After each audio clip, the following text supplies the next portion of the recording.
Laura Guerrero Guadarrama, soy doctora en Letras Modernas, soy miembro del Sistema Nacional de Investigadores del SNI en el nivel 2 y dirijo la revista electrónica Literatura Infantil y Juvenil Contemporánea, LIG Ibero, una revista que comenzó en el año 2015, que ya vamos para el 13º número. Nos pueden encontrar perfectamente en internet. Y es una revista en la que buscamos que se difundan los estudios críticos, teóricos de la literatura infantil y juvenil, con un énfasis en los estudios literarios, no exclusivamente, pero sí con énfasis en los estudios literarios, porque por regla general la literatura infantil y juvenil se trabaja desde la psicología, se trabaja desde la pedagogía, y un enfoque fundamental es el de los estudios literarios, que sin embargo se deja como a segundo plano, sin comprender que realmente es la calidad artística, estética, literaria, la que va a tener un impacto de manera especial en la psique, en los ánimos y en la impresión, en el efecto de las obras en los lectores y lectoras. Para empezar, nosotros trabajamos literatura infantil y juvenil en el Departamento de Letras de la Universidad Iberoamericana,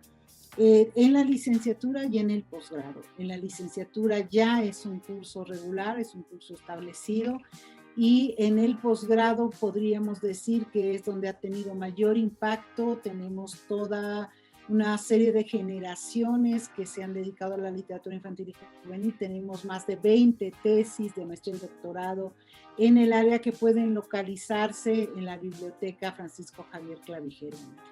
Muchas personas siguen considerando que la literatura infantil y juvenil es un constructo menor de las artes, de la literatura o cultural, y de lo que se olvidan es de cómo ha evolucionado, sobre todo en el siglo XX y en el XXI, esta producción, que ha dejado atrás como muchos clichés y estereotipos, y que ahora se plantea en diferentes modalidades que yo he llamado neosubversivas,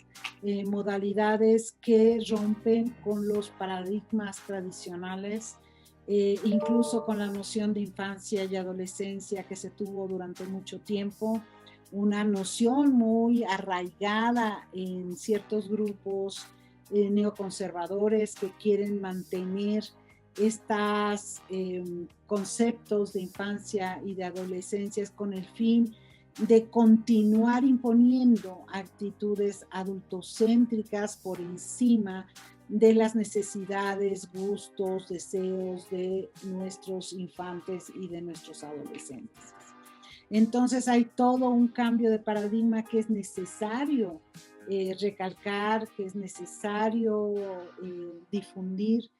que llevará a un mayor respeto de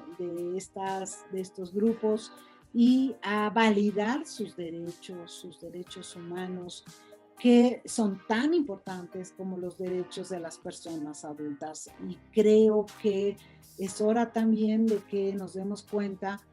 de lo importante que es cuidar el material, no porque afecte su psique, de tener cuidado como para que no le vaya a lastimar, como si fueran seres de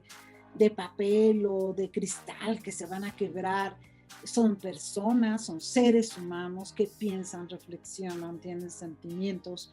y a los que debemos dirigirnos con inteligencia, no como si fueran personas con menor capacidad de comprensión, sino personas inteligentes con menos experiencias que los adultos, pero capaces de entender muchas cosas. Entonces, la nueva literatura infantil y juvenil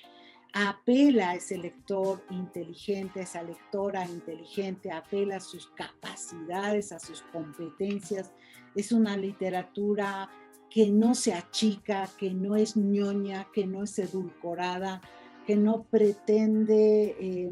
caerle bien al adulto para que le dé permiso de entrar a la recepción infanto-juvenil. Hay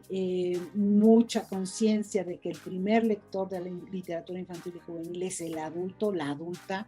que con sus constructos ejerce censura sobre los libros, ¿no? Que con sus constructos, su idea de infancia, su idea de adolescencia, que muchas veces es una idea anquilosada y romántica, desde ese punto de partida va hacia las obras para censurarlas e impedir que niños y niñas lean cierto tipo de libros porque le tienen miedo al cambio del estereotipo mental que ha creado la cultura. Pero es vital que el adulto y la adulta se cuestionen su imagen de infancia y de adolescencia, que miren a veces críticamente su propia formación en el área, que se replanteen cambios fundamentales en la visión que tienen. Por ejemplo, esta idea de que los niños y las niñas deben estar callados cuando hablan los adultos, ¿no? Esta idea del silencio en las infancias conlleva toda una serie de prejuicios acerca de las ideas de los niños y niñas como si no valieran, y son muy importantes. Es una invitación a volver sobre uno mismo como adulto, adulta, y repensar nuestras nociones de infancia, porque de ahí va a partir la selección del material que vamos a vehicular hacia estos lectores y lectoras. Si somos renuentes al cambio, vamos a repetir viejos errores de materiales ñoños, edulcorados, falsos, y los niños y niñas se dan cuenta y se alejan de la lectura y se alejan del impacto que la buena escritura, la buena lectura puede provocar en sus vidas. No es un género literario. Esta es otra de los conceptos o de las ideas que más problemas nos causan, porque al hablar de un género pareciera que es una subespecie,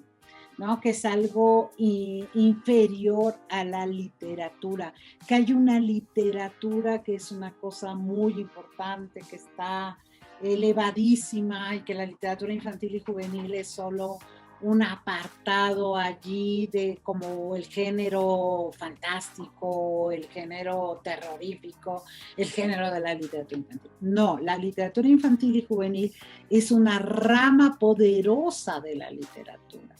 Es un enorme caudal que llega al océano literario. Tiene su propia historia, tiene sus antecedentes, tiene sus clásicos, tiene las obras señeras que la han marcado, los autores y autoras que han sido fundamentales, tiene sus corrientes literarias, tiene sus propios géneros. El libro álbum, por ejemplo, es un libro que ha nacido dentro de la literatura infantil y juvenil y que ahora tiene un impacto impresionante en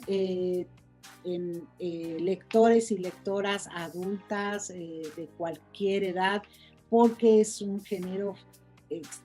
bellísimo, es un género que tiene una gran riqueza en su propia materialidad como libro, como volumen, como texto cuidado y editado. Entonces tiene su historia, tiene su recepción, tiene sus autores y autoras clásicos, canónicos, sus obras canónicas, tiene sus irreverencias, sus obras, tiene sus vanguardias, tiene sus movimientos literarios. No, dentro de ella misma hay géneros y subgéneros. Dentro de la literatura infantil y juvenil tenemos la literatura ganada, la literatura que no fue escrita para estos lectores y lectoras y que ellos decidieron asumir porque les gusta, o la literatura que el adulto o la adulta decidió adaptar para estos públicos. Está la literatura informativa, esta literatura educativa, es así con una fuerte vocación de enseñanza, que utiliza de muchos recursos para introducir a la ciencia, para la difusión cultural. Libros muchas veces le llaman no ficcionales, sino libros informativos, educativos, destinados para la educación, y esos libros pueden ser divinos y maravillosos, porque no hay nada más bello, por ejemplo, que se responda a las preguntas que se hacen en las diferentes etapas de la vida con claridad y belleza, ¿no? Que hablen del cuerpo humano, que hablen de la sexualidad humana, que hablen de los animales, que hablen del cosmos. Todo esto son un acervo y un grupo de obras que son fundamentales en cualquier biblioteca para las infancias y para las adolescencias. Y la literatura creada debe tener su mundo. Debemos saber que así como los adultos y las adultas disfrutamos, nos deja huella, nos conmueve, de igual manera pasa con las infancias y las juventudes, con la literatura que les hace sentido, que les habla de sus preocupaciones, de sus búsquedas, de sus temores, de sus sueños. Yo les recomiendo mucho la guía de lectura de libros que saca IBI, que seguramente sacará en cada país. En nuestro país, IBI México hace una guía de lectura anual con las novedades, en donde hacen una selección muy rigurosa de materiales. Es una buena guía que puede orientar, ayudar, porque además se hace por competencias lectoras, ya sabes, esto es una competencia lectora, se forma con el repertorio de lecturas y con la experiencia de vida. Entonces vamos viendo cómo hay diferentes repertorio, diferente acervo para los diferentes momentos de evolución de las infancias. Entonces, tenemos para pequeños lectores, para lectores que ya son avesados, y es muy interesante esa guía porque está cuidada, porque tienen un año trabajándola, investigándola, y es muy buena.